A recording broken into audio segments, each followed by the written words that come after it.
Ukraine has launched another daring strike, but this time the battleground is not land or sky, it is underwater. Ukraine Security Service carried out a precise underwater sabotage mission targeting the Crimean bridge, a critical supply route connecting the Russian mainland to Crimea. Over 1,100 kilograms of explosives were placed beneath the surface and detonated near the structural pillars of that bridge. This was no spontaneous act. Ukrainian officials said it took months of planning and coordination, and this attack marks a fresh turning point in Ukraine's strategy.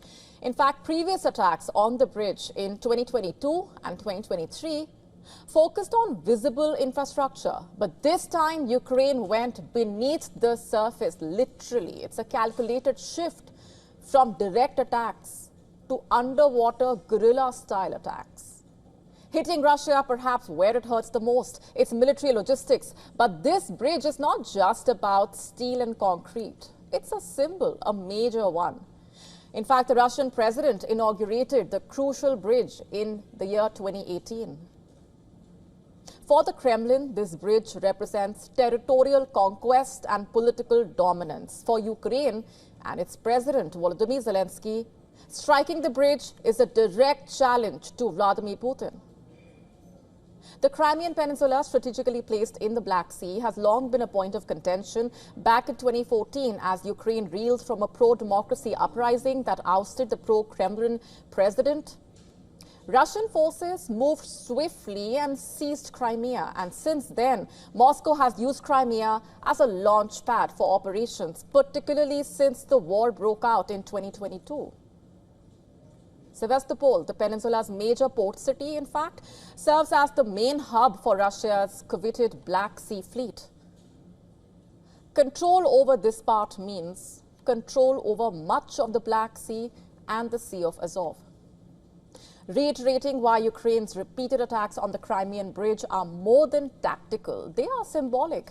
Historically, Crimea's status has been complex. In 1954, the Soviet leader transferred Crimea from the Russian Republic to the Ukrainian Republic, both part of the USSR at the time.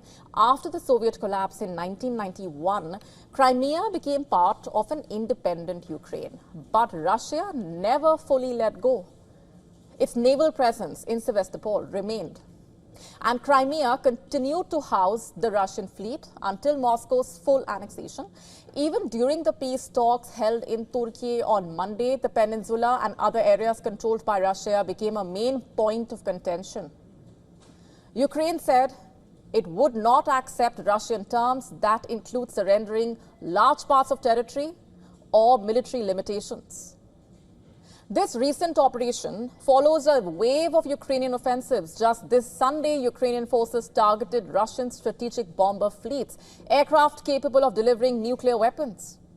Just a few hours ago, Russia said Ukraine was behind Saturday's rail blasts in Bryansk region, which borders Ukraine. The blast led to a passenger train derailing, killing at least 7 people and wounding dozens more.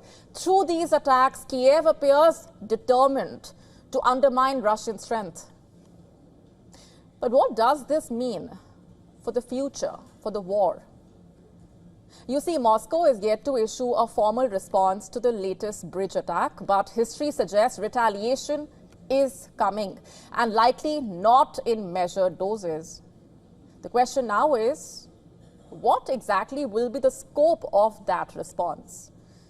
Last November, Russia fired the Orishnik, an intermediate-range missile with nuclear capability, as a warning to Western nations. Striking Ukraine's Dnipro, that same missile could re-enter the picture.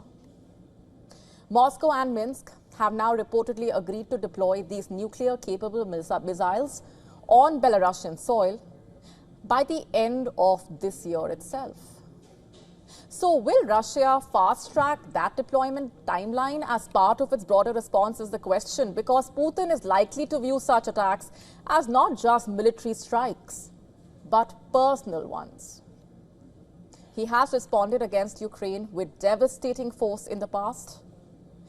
And with Russian pride bruised especially after strikes to its air bases and now this latest underwater attack, there is likely to be a significant retaliation. Ukraine has made its move. It was deliberate, strategic, symbolically powerful, but now it has to wait for Putin's next devastating move.